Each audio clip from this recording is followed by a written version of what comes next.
kita sebetulnya bukan berdebat.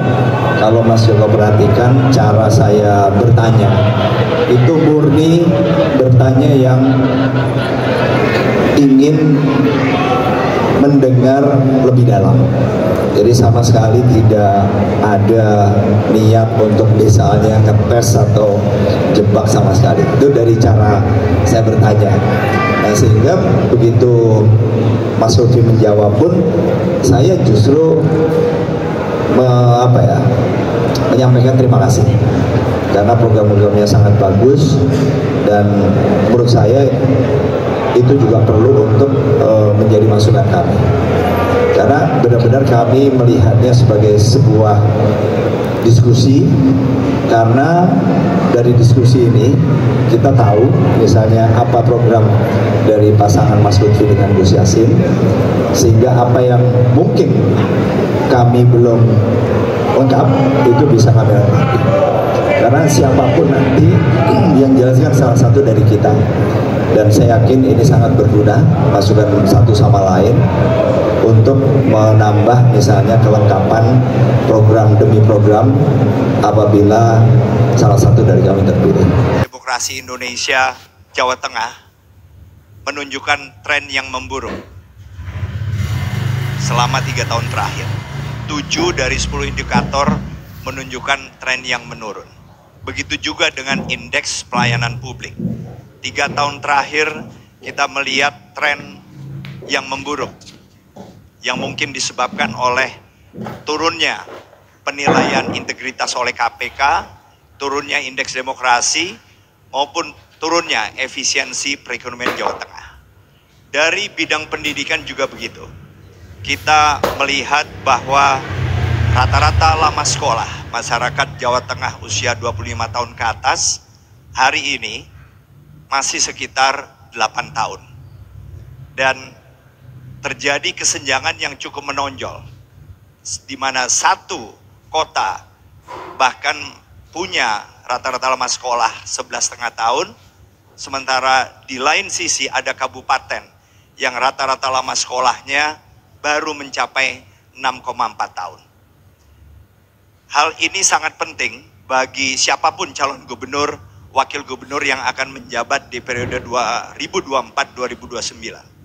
Karena apa? Karena kita dihadapkan pada SDG atau Sustainable Development Goals, di mana goal pertama yaitu no poverty atau tidak ada kemiskinan ini cukup berat.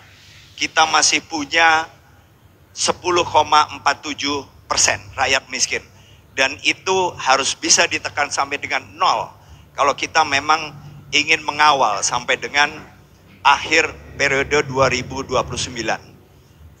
Karena 2030 diharapkan target-target tersebut bisa tercapai.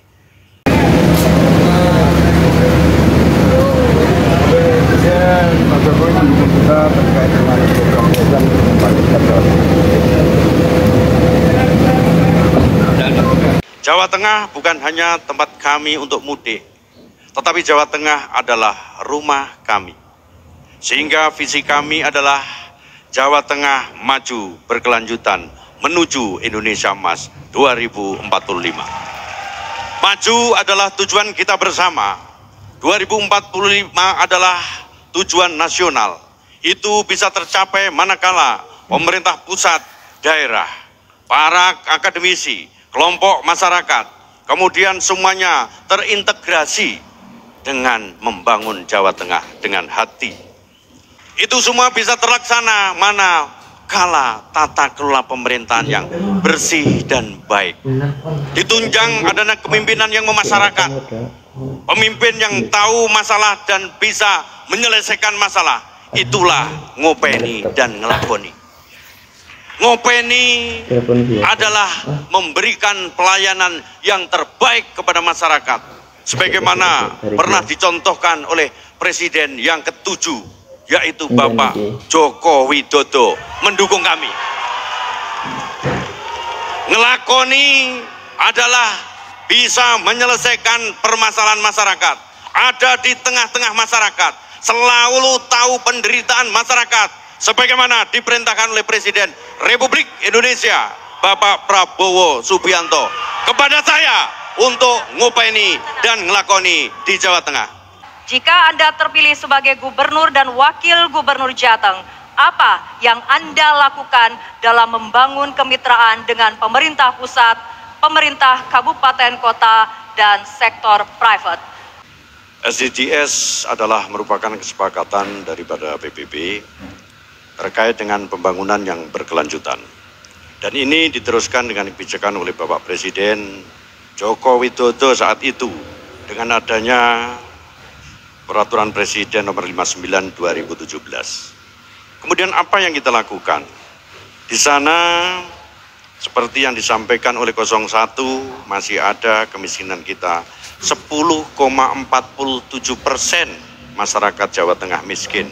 Artinya 3,7 masyarakat miskin di Jawa Tengah. Ini merupakan suatu tantangan yang harus kita lakukan. Yang kita lakukan ke depan adalah kami akan memprioritaskan bagaimana kita mempunyai terkait layanan dasar infrastruktur.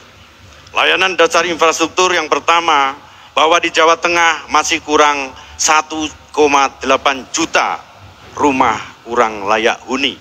Sehingga ke depan apabila kami dengan Pak Hendi, dengan Gus Yassin terpilih, maka saya pastikan di Jawa Tengah akan kita berikan peningkatan 1 KK 1 rumah layak huni.